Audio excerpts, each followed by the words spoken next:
All right. Hello, everyone. Welcome back to another episode of What You Need to Know. If you haven't been here before, my name is Grace, and I'll be hosting this series. This is a series that the Office of Student Involvement is putting on where I interview different campus partners or people in our community to answer questions about what the fall is going to look like in terms of different programming, organizations, and what resources we have available to our student or community. So today I'm super excited that we have two of the professional staff members from OSI who work closely with the fraternity and sorority life community. So I'll let them introduce themselves. We could start with Pierre. Hey everybody, my name is Pierre Jefferson. I am the coordinator for traditions and fraternity and sorority life here at DePaul. I advise IFC and our MPHC councils. Awesome, thanks, Pierre. Well, hello, friends. My name is Mary Osborne, and I am the coordinator for Fraternity and Sorority Life and Demon Thon. And here at DePaul, I primarily advise our Panhellenic Council and our Multicultural Greek Council. Awesome, thanks, Mary. So I just have a couple questions for both of you, and either one person or both can answer. But I'm going to start with asking, how is this fall going to look different from past years for the FSL community? Yeah. Well, there's quite a bit that's going to change, I think, with the nature of our organizations and a good bit of our previous programming typically happening in person. There are going to be a lot of changes. I think some will be really exciting and cool to see how we adapt.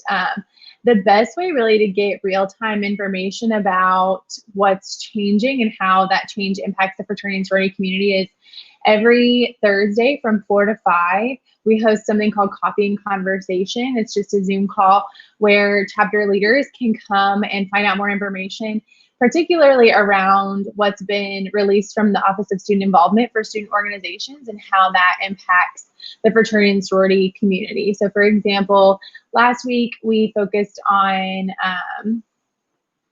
food at student org events and things like that, as well as travel changes and restrictions and how that might impact the fraternity and sorority community. This week, we're focusing on the student org space reservation process and the training for that, as well as how sport regulations at the Ray are going to impact the community. So just kind of, that's a little more real time. Like right now, I'd love to give you a lot of information, but I think that that's the best way to get up-to-date information about the things that are changing in student org land and how that impacts the fraternity and sorority community. Yeah, Mary hit the nail on the hammer, whatever that expression is. You know what I mean? Yeah, but Mary said really all the things that we know now. So yeah, it will change a little bit, but we are here as resources and to really help you adapt to that change too. So.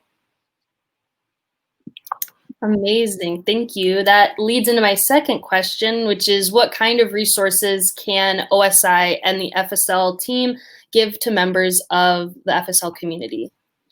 Yeah, I think just using us as resources, I think is like the most important thing. Like our email us, or you can't really call us, but email us and we'll be able to hop on a Zoom call with you to talk to you about like how we can adapt things and change things. I think that coming to the coffee and conversations is really great, but like I think right now, me and Mary are your best resources to help you adapt to new things.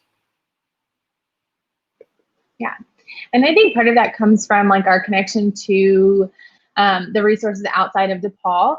So there are some really great on-campus resources for students, but also thinking about what are those resources outside of DePaul that are specific to the fraternity and sorority community or to the student leadership experience.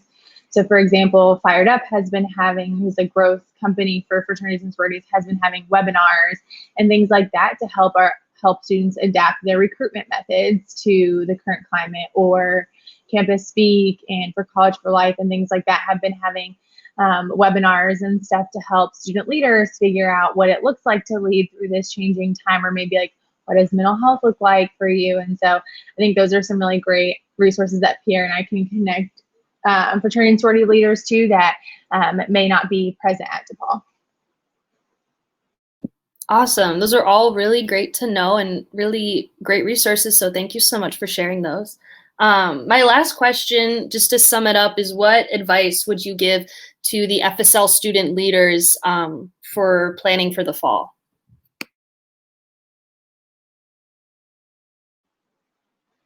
Last week at the coffee conversation, one piece of advice that I gave to the leaders who were present is to plan early for any kind of on-campus events that they may want to have, because the process is going to take a little more time and there's going to be a lot more vetting that happens to be able to host an event on campus. And there may be some changes based on space, like space and attendance allowance and things like that. And so plan early, but also prioritize the things that absolutely need to be in person. So thinking like ritual ceremonies, initiation, things like that, that you know you can't do virtually. Prioritize those for the spaces that you're able to get on campus is going to be a huge, I think, help to them as they go into this fall.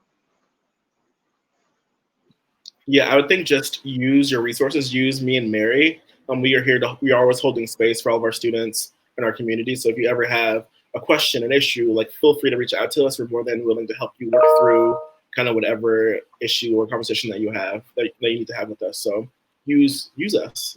That's what we're here for. Yeah, for sure.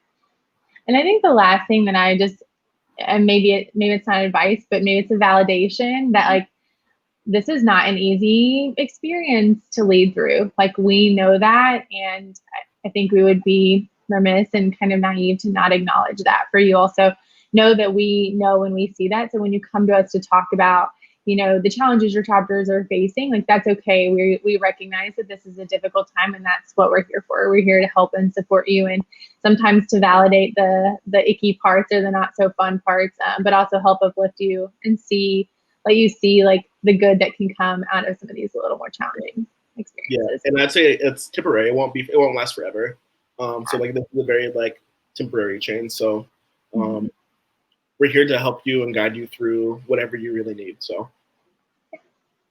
yeah. Amazing. That's great advice and really reassuring. So thank you so much for sharing that and for being here for our students. I know we all really appreciate it. So yeah, that's it for today's episode, but thank you so much for joining us. Again, it sounds like just reach out to Pierre and Mary. They're awesome people and they really want to help. So yeah, that'll be how we have a great fall. So yeah. Thanks so much, Grace. Amazing. Thanks y'all, and tune in next week for another video. Bye. Bye.